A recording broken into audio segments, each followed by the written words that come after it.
श्री धर्मेंद्र यादव जी।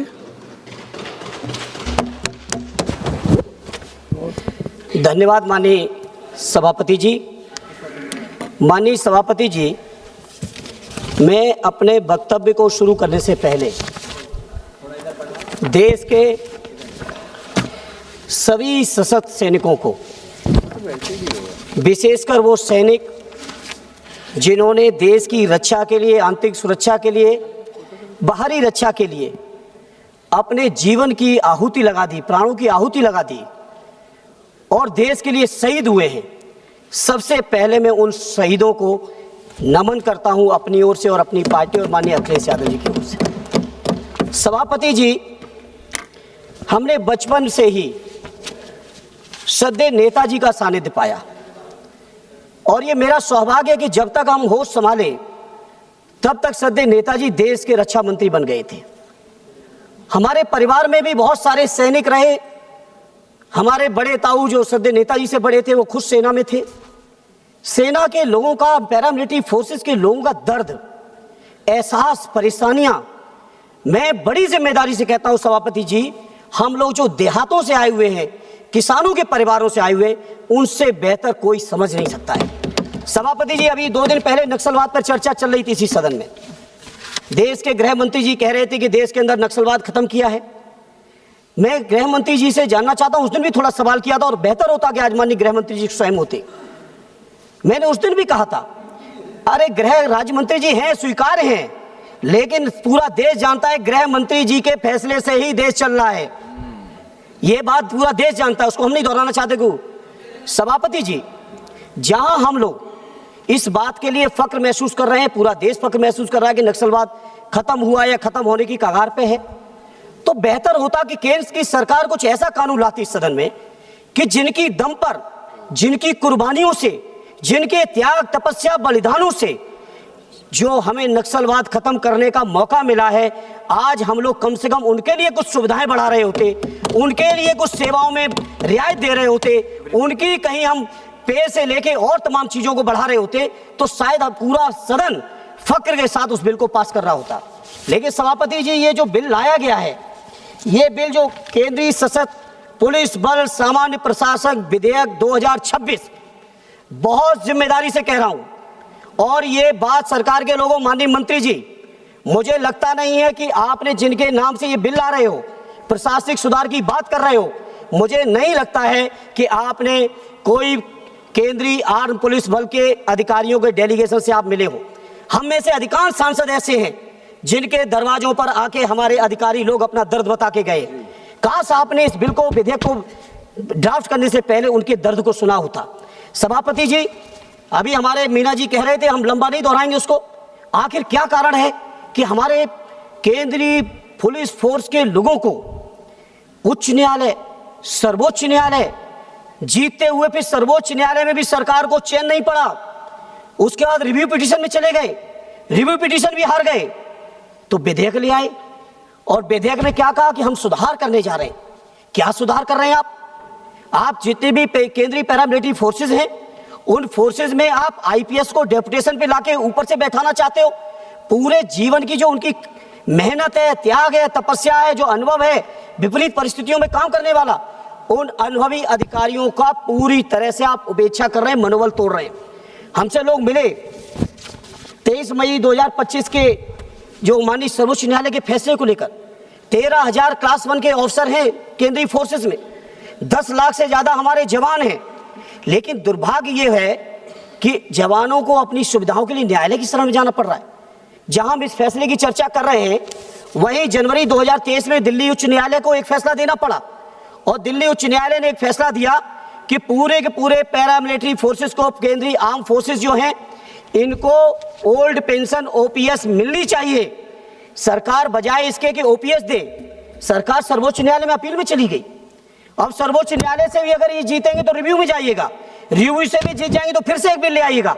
हमने मान लिया कि आपका बहुमत है, लेकिन ये बहुमत देश की सेना का, देश के हमारे जो पैरामिलिट्री फोर्सेस हैं, केंद्रीय आर्म रिजर्व फोर्सेस हैं, उनका मनोबल गिराने के लिए बहुमत आपका काम कर रहा है।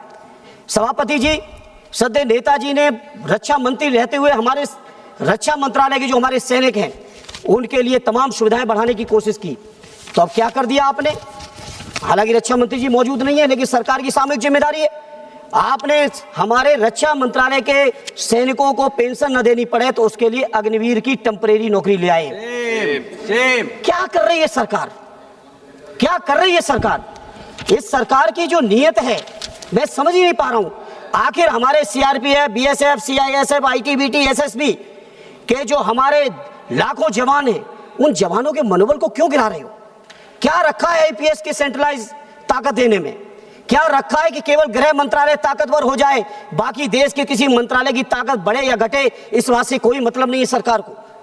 इसलिए मैं इस मौके पर बहुत जिम्मेदारी से कहता हूं, ये बिल जो आया है, ये बिल देश के सशस्त्र सुरक्षा बलों का मनोबल गिराने के लिए आया है। और मैं गृह मंत्री जी जिम्मेदारी से कह रहा हूं, ये बात जो कह रहा हूं रिकॉर्ड में रहेगी हमेशा। ये जो कुछ भी आप लोग कानून बना रहे हो, चाहे इस बिल के माध्यम से हमारे केंद्रीय सुरक्षा बलों के मनोबल को गिरा रहे हो, उनके पदों को घटा रहे हो, 13-13 साल 15-15 साल हो जा रहे हैं, उनको प्रमोशन नहीं मिल रहा है। जितनी अवधि में आईपीएस लोगों को 3 से 4 प्रमोशन मिल रहे हैं, उतनी अवधि में हमारे पैरामिलिट्री फोर्सेस के अधिकारियों को 25-25 साल तक एक पदों पर पड़े हैं, कोई प्रमोशन नहीं मिल रहा है। और उसको कानूनी अमली जामा पहनाने के लिए जब हमारे सैनिक साथी, जब हमारे पुलिस के बल के लोग, केंद्रीय पुलिस बल के लोग न्यायालय से जीत जाते तो आप कानून ले आते हो। उसके बाद राजा साहब आप बहुत तारीफ कर रहे हो, मैं समझता हूं पूरा देश का अर्धसैनिक बल इस बात को देख रहा है, पूरे देश की हर सीमा पे देख रहे हैं लोग, जो हमारे देश की 13,000 किलोमीटर की जो सीमा है उसको देख रहे हैं, नक्सलवाद के उस इलाके के में बैठे हमारे सैनिक देख रहे हैं।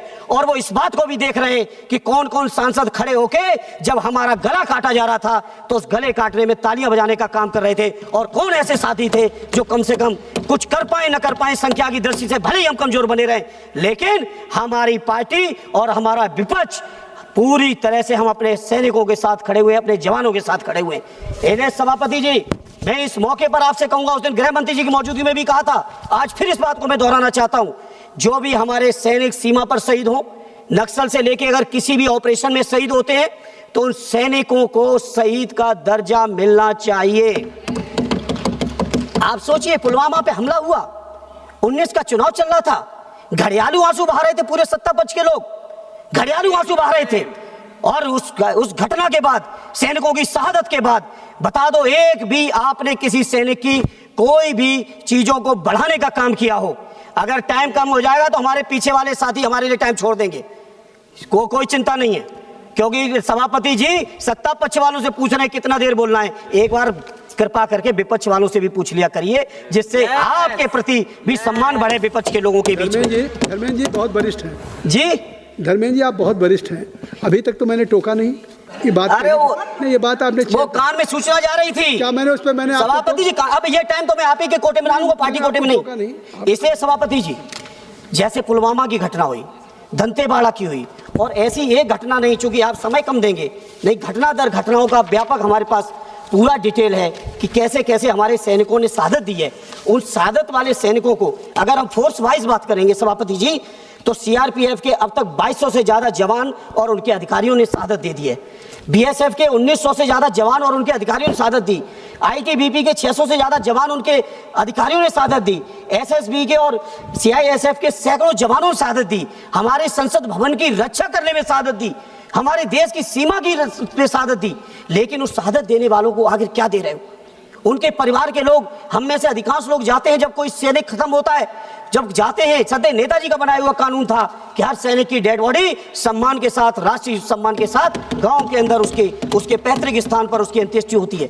जहां हम लोग जाते हैं, परिवारों के लोग चिपक के रोते हैं और कहते हैं कि कम से कम हमारे परिवार का जवान शहीद हुआ है, इसको एक शहीद का दर्जा दे दो।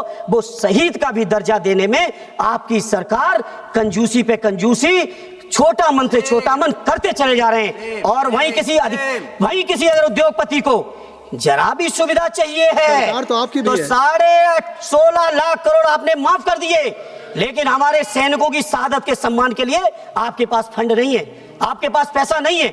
इसलिए मैं बहुत जिम्मेदारी से कह रहा हूं, हारिर मीना जी ने, कांग्रेस के हमारे साथी ने कहा है, मैं उनके साथ अपने को जोड़ते हुए कह रहा हूं, इस बिल को इस बिल पर बहुत गंभीर चिंतन मंथन होना चाहिए। जितने इसके स्टेक होल्डर्स हैं, जितने पैरामिलिट्री के हमारे अधिकारी हैं, हमारे कर्मचारी हैं, उनकी राय मशवरा आनी चाहिए और इस बिल को जेपीसी में जाना चाहिए। साथ ही साथ एक आधा मिनट लेंगे, समझ ज़्यादा नहीं लेंगे।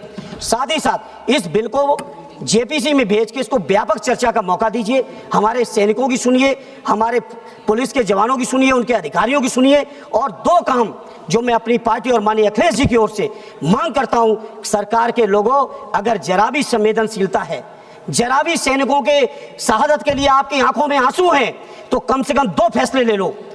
लोग याद करेंगे आपको। 2 फैसले ले लो, मेरा सुझाव है। एक फैसला ले लीजिए, चाहे वो हमारे फौज का सैनिक शहीद हो, चाहे हमारे केंद्रीय आर्म पुलिस का नौजवान शहीद हो, सुरक्षा उसका, आप उसको हर हाल में शहीद को शहीद का दर्जा दीजिए। धन्यवाद। दूसरा एक लास्ट सुझाव सभापति जी, कि हर हाल में जिस तरह से हमारे फौज के स्थायी जवानों के लिए ओपीएस लागू है, उस ओपीएस को कृपा करके हमारे इन केंद्रीय आर्म सुरक्षा बलों को भी ओपीएस दे दो। न्यायालय का निर्देश है, न्यायालय के निर्देश के बाद भी अगर आप नहीं करते हो तो ईश्वरी मालिक है। इसे मैं अपनी पार्टी की ओर से, अपने नेता आदरणीय अखिलेश यादव जी की ओर से, अपने सभी शहीद सैनिकों को एक बार श्रद्धांजलि देते हुए, उनको सलामी देते हुए, उनके त्याग, तपस्या, बलिदान की जो उन्होंने देश के लिए दिया है, उसके प्रति कृतज्ञता ज्ञापित करते हुए इस बिल का पुरजोर विरोध करता हूं और अपील करता हूं, इसको जेपीसी में भेजिए। बहुत बहुत धन्यवाद। Thank you, Chairperson, sir.